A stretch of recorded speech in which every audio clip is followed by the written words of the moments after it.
Hi. So using image tracing method in Adobe Illustrator will convert any image to logo. Okay, you will be able to edit the logo. For example, this Google Chrome center blue color, if you want to change, you can move in this way. Okay, so very useful tutorial, step by step.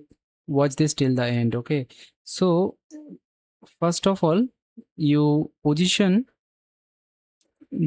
any logo, example Chrome logo, on the canvas, and then from image tracing option, okay, you select from object, then image tracing. Now edit the parameters for the best result. So high fidelity photo, initial pixel, advanced mode,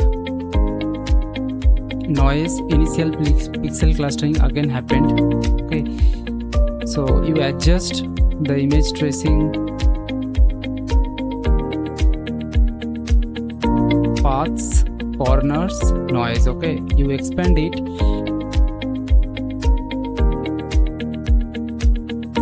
So we are removing the corners. Now you can see clean vector files we have received and detachable. Okay, this blue center blue part is completely detachable. Okay, you can zoom in or zoom out. So very powerful tool. The project file links will be there in the description. Please like, subscribe and comment your valuable feedback. Take care.